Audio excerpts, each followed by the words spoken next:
Coming in at number 10 is Gentora, played by Katie O'Brien, who was introduced in the third film. I like characters like her. She is the leader of this resistance against Kang the Conqueror, who has conquered this area of the quantumverse, the quantum realm, actually.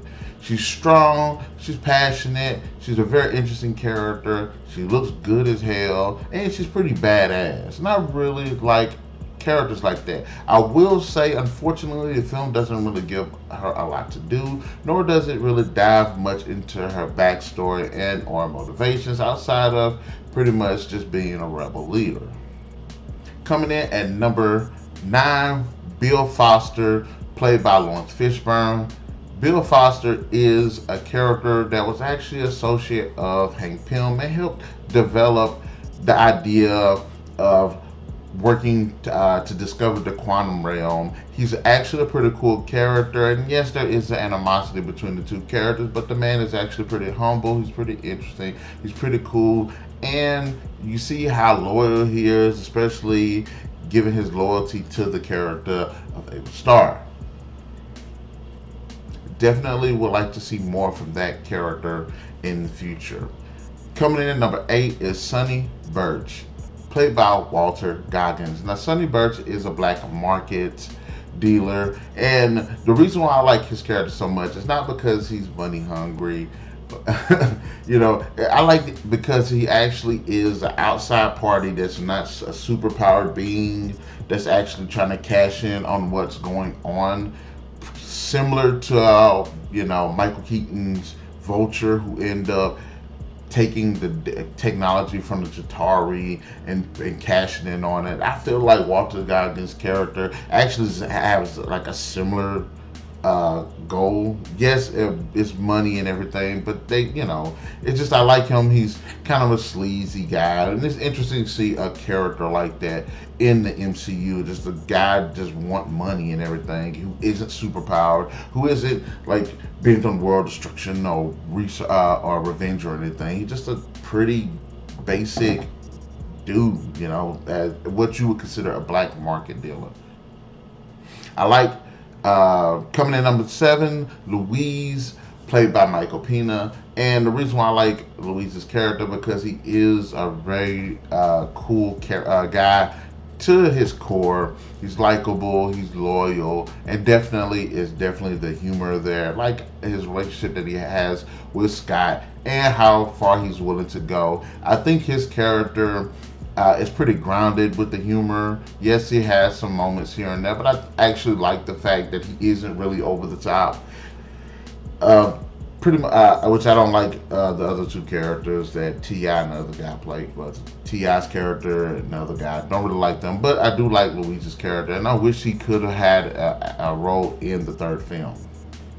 Coming in at number 6, Hank Pym, played by Michael Douglas. Now, I like Hank Pym's character. He's kind of this grudgy old man. He's really, really smart. He's really, really compassionate, and you do see where he's coming from, both in terms of being just a scientist and being like a family man. And I've never really given a care about the character of Hank Pym, but he's actually grown on him due to Michael Douglas's performance of the character. I actually like it. Coming in, number 5, Darren Cross, Yellow Jacket, played by Corey Stoll. Now, I like this because similar to Sonny Birch, the Birch character, he is a guy and it's basically greed. He's kind of like whatever the guy was, Obadiah Stane was to Iron Man, and Darren Cross is kind of like that to Hank Pym. I like his ambition. He is a smart guy, but he's really ambitious. And then the Yellow Jacket outfit looks absolutely badass. And I really wish this character actually would have had more to contribute to the MCU outside of the freak show that he is in the third film. Coming in, number 4, Ava Starr Ghost, played by Hannah John Kamen. Now, the reason why I like this character, I like the character for several reasons. One, she has a very interesting backstory. You do feel sorry for the character. She's actually an interesting character. You want the character to actually fulfill her goals because it's not revenge based. It isn't like she's wanting to kill people. It's not about destruction. It's actually a really legit reason why she's doing what she's doing. Another reason is her abilities are actually really, really cool. Being able to phase and how it's utilized throughout the film, throughout combat, transportation. It looks really, really cool. And then thirdly, she's just fine. She's just absolutely gorgeous. Coming in, number 3, Kang the Conqueror, played by Jonathan Majors. I don't know much about Kang the Conqueror outside of just one comic that I've read, and it was actually pretty interesting. But in actuality, I didn't really like the version of it I seen in Loki. But this movie made him really badass. It made him very intimidating. It made him very threatening. He was actually very badass. The character was just straight up freaking awesome. Stupid in that MCU villain a way where he's all powerful, but it just this stupidness surrounding what he's doing and how he gets taken down. But the character's actually freaking badass. In fact, this version of the character is probably one of my top 10 favorite villains of the MCU because of how interesting he was and how badass he was. So this is again an interpretation or adaptation of a character that I didn't like in the comics that actually made me interested in the character.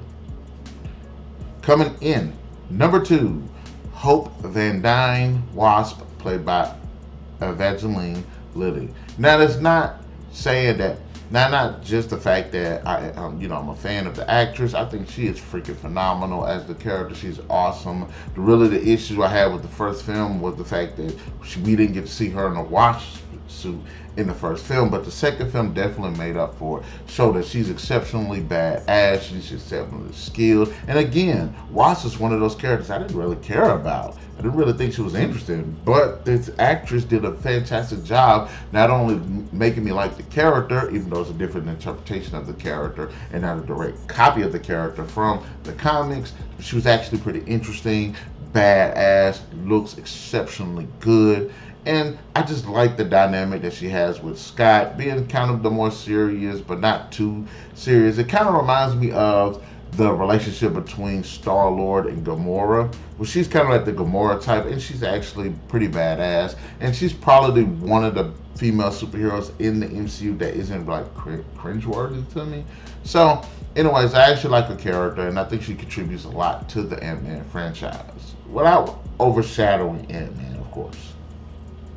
And of course, number 1, Scott Lang, Ant-Man, played by Paul Rudd. Now, Paul Rudd is one of my, he's up there in my favorite actors list. I really like the man. I've enjoyed his work over the years, and I like seeing him play this character. It feels very natural for him to play this role. And again, Ant-Man, along with majority of these characters on this list, is a character in the comics that was very obscure that I really didn't care about. And he made him interesting. He made him likable. Not only was his personality and the performance actually really good, and the story around the character, but also just the way the technology works, his powers, his abilities, the way the suit looks, everything about this character just stepped out to me. Is he as prominent as characters like maybe Iron Man, Thor, Captain America? Probably not.